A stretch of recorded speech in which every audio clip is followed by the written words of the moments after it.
Terima kasih kepada Global Millennial Model United Nations karena sudah mendukung video ini. Kalau kamu lagi sekolah atau kuliah, mungkin kamu bisa relate sama aku. Tiap awal semester itu selalu mengasyikkan. Kita bisa nyusun target per minggu, per bulan, dan dengan gampangnya kita bisa menjalankan target-target tersebut. Tapi di tengah semester, rasanya semangat yang tadi ada berubah jadi stres, ketakutan, dan kegugupan. Pada akhirnya, kita berharap waktu segera berlalu dan semester baru segera dimulai. Dan kemungkinan besar nanti di semester baru, kemudian semester berikutnya, siklus yang sama terulang. Setelah berminggu-minggu merasakan ini, aku melakukan riset. Aku pengen tahu apa sih yang sebenarnya terjadi dan bagaimana aku bisa bangkit dari sini. Hasil dari riset tersebut aku kumpulkan dalam satu video ini, dan semoga video ini dapat membantu teman-teman keluar dari masa krisis di perkuliahan.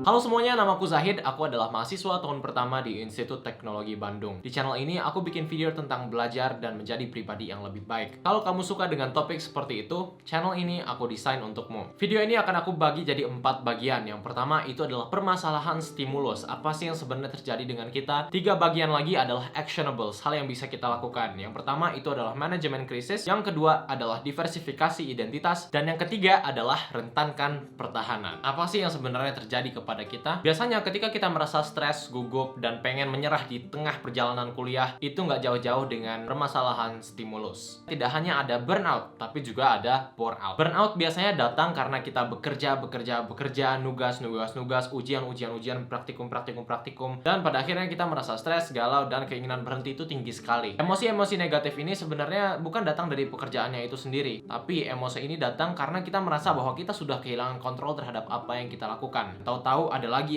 dan ada lagi. Kita juga nggak bisa kontrol deadline-nya itu mau kapan. Kita juga nggak bisa kontrol bagaimana outcome yang pengen kita capai dari apa yang kita lakukan. Biasanya ini terjadi ketika minggu-minggu lagi padat-padatnya tugas, di mana tugas itu datang bertubi-tubi dan banyak sekali hal yang kita kerjakan hanya sekadar untuk dikerjakan. Kemudian ada bore out. Ini ketika kita merasa bahwa apa yang kita kerjakan tidak bermakna. Jadinya apa yang kita lakukan itu rasanya seperti dipaksa, dan ini bukanlah perasaan yang enak. Ini biasanya terjadi dalam diri kita ketika kita berbisik, lah kayaknya semester depan juga nggak dipakai, lah ini mah kayaknya nggak bakal dipakai di pekerjaan, atau bisikan-bisikan serupa yang menurunkan makna dari apa yang kita kerjakan. Atau memang hal yang kita lakukan itu benar-benar nggak begitu bermakna bagi kita, dan mungkin itu pertanda bahwa kita harus coba hal yang baru. Pada kedua kasus, kita dibuat merasa stres, galau, sedih, dan keinginan berhenti itu tinggi sekali. Hipotesisku, ini adalah masa-masa di mana mahasiswa merasa bahwa dirinya salah jurusan. Jadi, sebelumnya, kita udah menetapkan bahwa saat ini kita ada masa krisis. Ini bukanlah hari-hari terbaik kita di mana kita bisa bermimpi setinggi-tingginya, tapi ini bisa dibilang hari-hari terendah kita di mana untuk melakukan hal kecil pun rasanya 10 kali lebih berat daripada biasanya. Jadi dengan asumsi seperti ini, akan sangat bahaya jika kita menetapkan ekspektasi yang terlalu tinggi dan akhirnya kita tidak memenuhi hal tersebut, dan kemudian kita terpuruk lagi dan semakin terpuruk lagi. Di actionable pertama ini, aku akan memberikan alternatif yang bisa kita lakukan. Actionable pertama, manajemen krisis. Yang pertama adalah revisi target. Mungkin dulu, waktu masa jaya-jayanya, target kita adalah mendapatkan nilai 90 pada ujian berikutnya. Tapi kalau sekarang, kita melihat bahwa nilai 90 itu terlalu jauh. Kita awalnya pengen belajar, tapi melihat bahwa apa yang kita impikan itu terlalu jauh, kita merasa apapun yang kita lakukan sekarang tidak akan berpengaruh. Pada akhirnya, kita memutuskan untuk tidak belajar dan menunggu semester berikutnya dimulai. Solusinya bagaimana? Kalau sebelumnya kita punya target mendapatkan nilai 90 pada ujian berikutnya, bagaimana kalau kita ganti target tersebut menjadi melakukan hal kecil dalam 90 hari berikutnya? Misalnya, challenge diri sendiri untuk belajar kalkulus dalam 90 hari ke depan. Pada masa krisis, nggak terlalu penting apakah yang kita lakukan ini bakal nambah nilai kita sebanyak 30 poin atau bagaimana. Yang penting adalah setiap hari selama 90 hari ke depan kita hadir. Kita lakukan hal kecil apapun. Dan di sini nggak ada hal yang terlalu kecil. Misalnya dalam satu hari kita mau ngerjain 5 soal, itu udah kemenangan. Atau kita nggak mau ngerjain soal dan kita cuma bisa baca 1 halaman dari textbook kalkulus, itu juga kemenangan. Bahkan sesimpel kita nanya ke teman atau minta pertolongan tentang kalkulus pada hari tersebut, itu juga adalah kemenangan. Jadi di sini apapun hal yang kita lakukan nggak ada yang terlalu kecil. Mulai aja dari dikit-dikit gitu, dari biskuit lama-lama jadi bukit.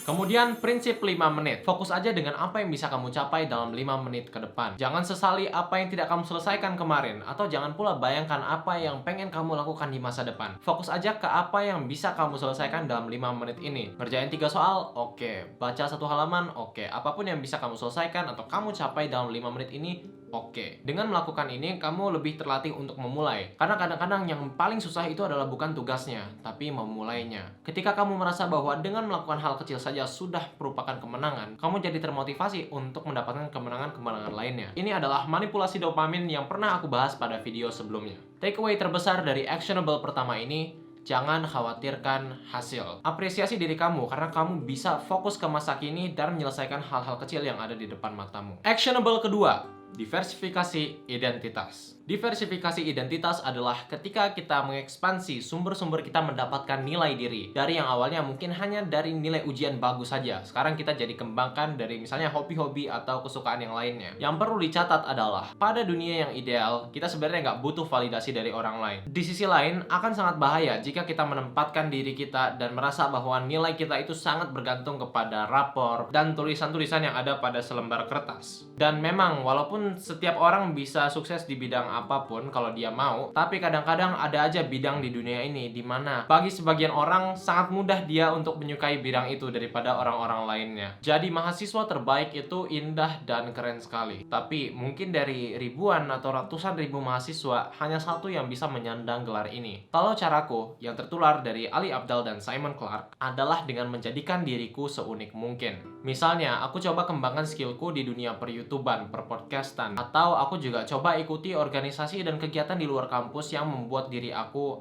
dan yang menjadikan aku unik, bukan menjadikan aku yang terbaik. Daripada berambisi menjadi mahasiswa nomor 1, mungkin kamu bisa mempertimbangkan untuk menjadi satu-satunya mahasiswa yang aktif mendaki, dan juga koki, dan juga penyanyi, dan juga pemain futsal, dan juga aktif volunteering, atau apapun itu yang membuat kamu. Katanya kalau di dunia startup itu, don't try to be the best in a category, but be the only one in your category. Dulu waktu SMA, aku coba untuk mengaktifkan diriku dalam English Club. Aku ikut lomba debat, ikut lomba pidato, ikut MUN, dan bahkan sampai sekarang kegiatanku itu masih mengikuti pola yang serupa. Dan mungkin kalau teman-teman ikutin media sosialku, teman-teman juga tahu bahwa aku baru selesai gathering MUN.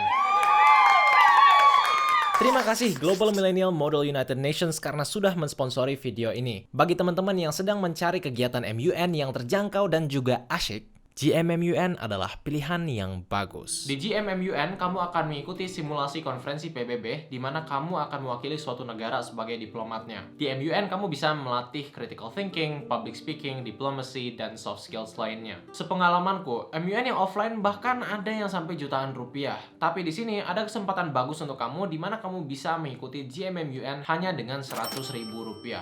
GMMUN ini adalah acara internasional, jadi besar kemungkinan kamu akan bertemu dengan orang-orang dari berbagai macam negara. Kalau kamu baru pertama kali ikut MUN, jangan khawatir karena dengan reference code ZAHID-GMMUN, kamu dapat mengikuti MUN School dengan gratis, di mana kamu nanti akan dipertemukan dengan mentor dan grup discussion kecil supaya persiapan kamu sebelum konferensi semakin matang. Untuk mengetahui tanggal pelaksanaan dan informasi lebih lanjut, silakan cek link di deskripsi.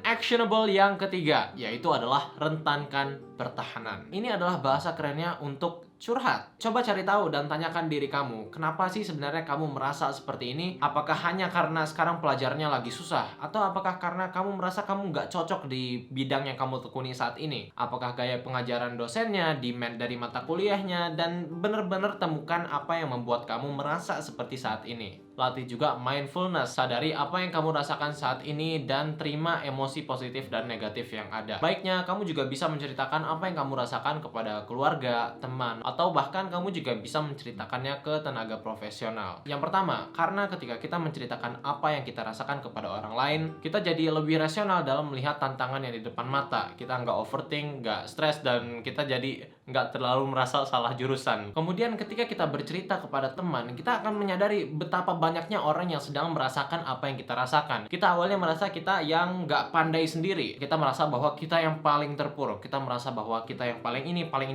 Tapi ketika kita cerita dan merentankan pertahanan kita terhadap gengsi atau ketakutan akan penilaian dari orang lain, kita akan menemukan betapa banyaknya orang yang berada di halaman yang sama dengan kita. Bersama mereka, perjuangan ini tidak terasa sepi dan sendiri lagi. 3 actionables ini dirancang supaya kita bisa mengatasi burnout dan atau bore out dengan mengembalikan sense of control dan sense of purpose dalam apa yang kita lakukan. Menurutku, ketika kamu searching di YouTube tips untuk mengurangi stres, tips untuk bangkit dari keterpurukan, itu adalah langkah yang tepat. Dan kalau kita melakukan challenge 90 hari, itu pada hari tersebut udah checklist, kamu berhasil. Jadi jangan lupa untuk apresiasi dirimu, syukuri apa yang ada, hidup adalah anugerah. Kalau kamu merasa sudah membaik dan pengen tips belajar yang lebih banyak, aku sudah siapkan playlist tips belajar di sini. Kemudian video yang kayaknya favorit banget, yaitu adalah tips fokus belajar berjam-jam. Terima kasih teman-teman, kita bisa fighting!